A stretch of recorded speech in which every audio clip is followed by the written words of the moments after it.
Well, first of all, let me just say that it's obvious I made a mistake, and I feel very badly about it. There's no place in sports that you can basically put your hands on one of your student athletes. So got a little carried away in the heat of an emotion of a basketball game. So apologize to Alan, I apologize to the team.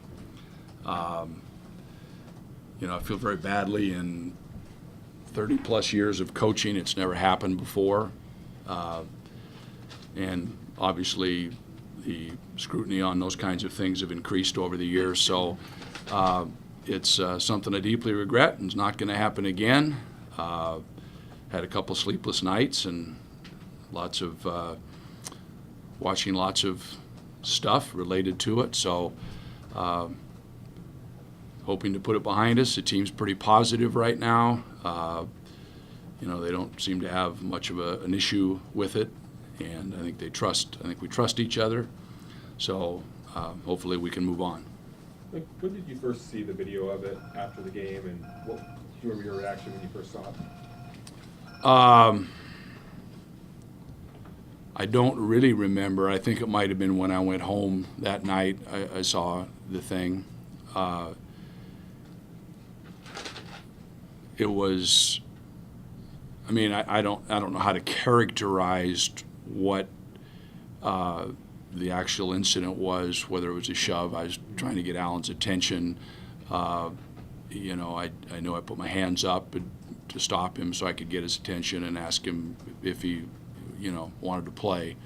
But it was, kind of knew what it was.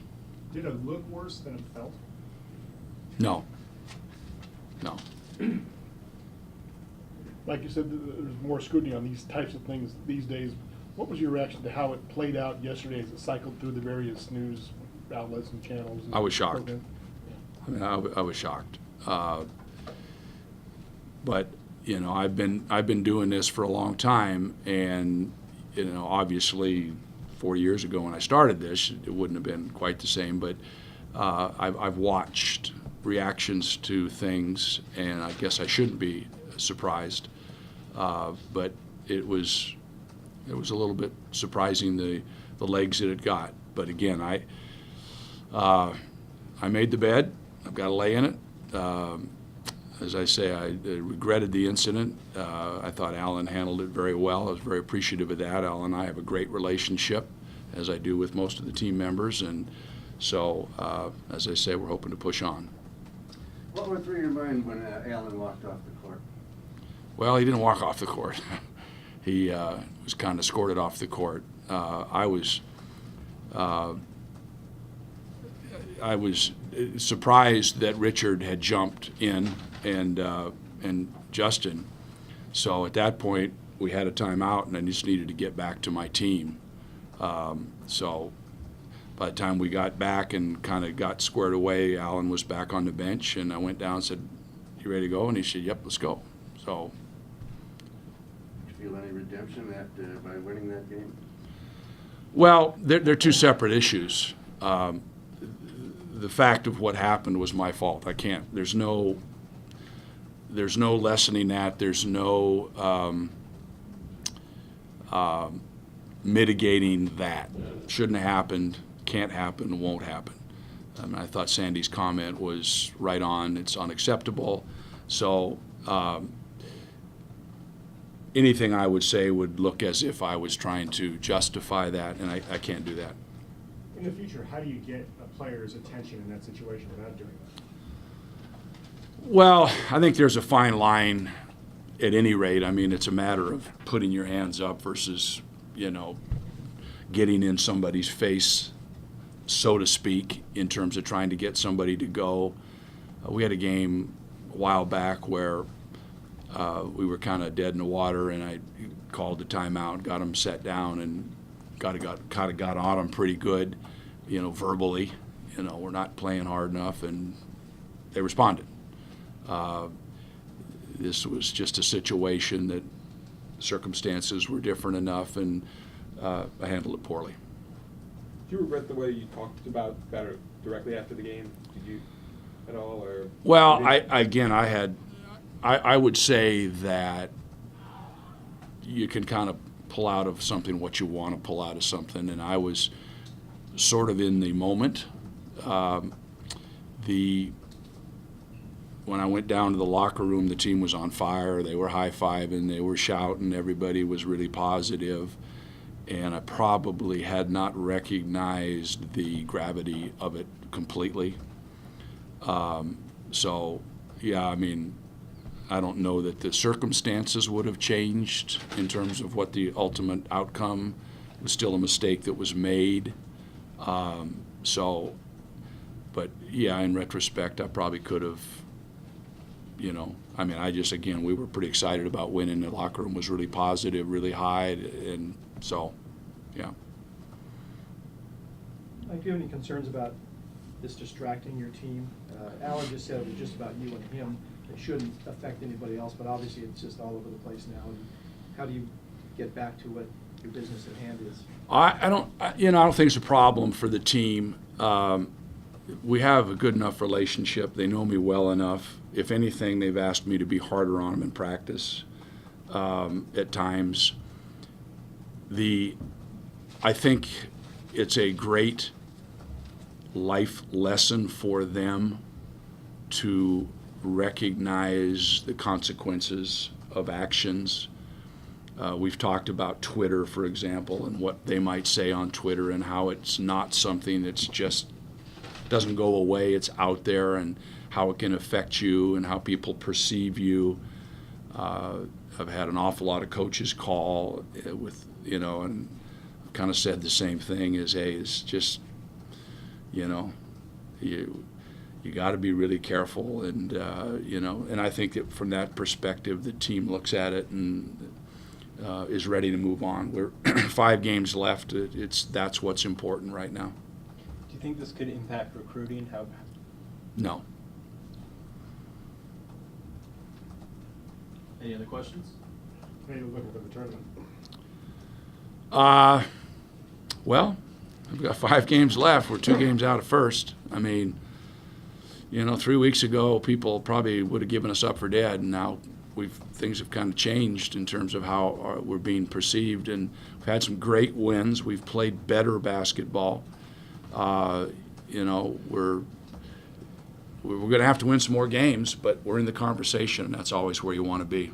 Is Mike, were you- Oregon different than the team you faced not that long ago, and how are they different? No, I don't think they are.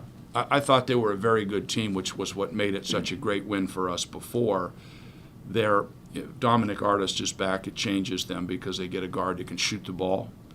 And Lloyd's a good player, but not a guy that they want shooting the ball. So that stretches the defense a little bit. They're at home, which is huge for them. They get a good crowd, and so they're the same team. We had a great second half in particular against them here. You don't expect Artis back, do you? Well, they have expected him back, yes, for this weekend. They're saying now it's kind of day to day, but I don't know what else you would say. I don't think you would announce that he was playing. Singler said he has a stress fracture and said he was out for another week or two. So I'm I'm sure that's not the company line, but that's what was said. Yeah, usually the guys that, Singler is not very political. He kind of just tells the truth. I mean, he really does. You ask questions, and he's pretty much straight on about stuff. So it changes them with DA because it spreads their thing out a little bit. But stress fractures are very, as I can attest to, are very precarious things. So you do have to be careful with them. Speaking of Are they stress doing fractures, anything how is differently with their offense without DA? Because they really struggled without him the first few games, and now they're playing a little better lately. Well, I think they've adjusted to who has to do what, whereas before DA had a role in the scoring part of it, and they were probably not as adjusted to not having that scoring at that position. Now they probably adjusted and put different people in different spots, and Emery and Dodson and Singler, Woods, they're all really good players, so they probably shared the load a little bit more. Mike, you can all regretful that this little incident that took maybe a second of total elapsed time sort of is overwhelming the way your team is playing the last month, winning 5 of 6. It sort of tends to obscure that. Is that something that your view is unfortunate? Well, the whole thing is unfortunate. I mean, unfortunately, you don't get do-overs in this life. So, I mean, some of the things have been written. You kind of concerns you about who you are. But John, I've been doing this for a long time, and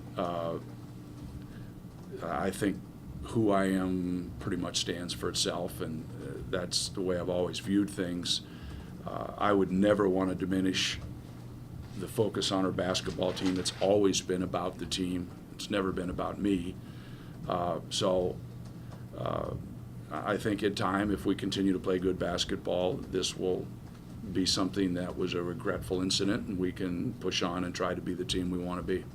Justin Kopp seems to have returned to the form we saw earlier in the season. What's changed over the last couple weeks? Well, Justin has, particularly late in games, been very good when we've needed him.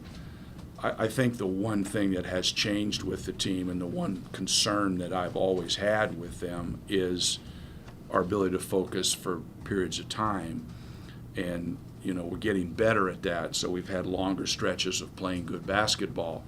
And he's been, we wanted to talk about Allen, and Allen, congratulations, 2-time now Pac-12 Player of the Week. But he, Justin had 22. So he had a huge 3 at the end. Might have been the one that put us ahead. He's played very well. We really need him to be aggressive for the whole way. Is So he what do you say to healthy? any of the critics who argue you should be suspended even for a game for this incident? I think everybody's entitled to an opinion, and I'm responsible to this university and my boss here, and the people that are involved with the University of California. They're the ones that make that decision. Anything else? Thanks, Coach. Looking at, obviously you've got Oregon first, but is Oregon State, you've had a chance to look at them, are they pretty much the same team that you saw a month ago, or how have they gotten? The 3 teams at the bottom of the league standings-wise, Utah, Oregon State, and Washington State, have been in every game. They have been in every game, had a chance to win almost every game. There is no gimme in this league this year. It's been very, very difficult for everybody to get a win. Oregon was going into second overtime at Washington State. They've got 2 wins. So it's tough to win. You have to be ready to play, and if you're not, you're going to get yourself in trouble. We're certainly no exception to that. But just specifically, Roberto Nelson lit us up for 25 last time. We can't let that happen again, I wouldn't think. And what I've always tried to do is minimize other people's performances and not let them have great games. And he did have a great game against us. Starks is a really good player, and we're going to have to play against that 1-3-1, which they're playing more. So, like I say, the 5 games, there's not a single game on that schedule that is not going to require a great effort on our part. Mike, does the last 48 hours feel a little surreal to you? Well, it's a situation that I'd always hoped to never be in, to be honest with you. But like I say, it was my fault. So I'm a big boy, and I have to live with the consequences. Got a long time avoiding controversy. We have time for 2 more questions. Mike, when Artis went out, their turnovers basically doubled per game. Have they stabilized their ball handling? Yeah, they had a tough turnover weekend on the Bay Area, for sure. And I think that was getting used to a new guard and Lloyd trying to do what he did. So certainly, yeah, they've made a point of that. And because of the pace they play at, they can live with a few more turnovers, but they're better at handling the ball than they were. Has Brandon's return eased the load on Justin? Has that helped anything? No question. We have the ability to take people out if they're not playing well and set them down, and we don't, Brandon can do a great job of running the club, and we can move Ty and move Cobbs to the 2. Probably the one exception to that is Allen, because he gives you a constant perimeter threat, in a guy that can go get 3 straight threes, 9 points in a row. Thanks, Coach. You bet. Thank you.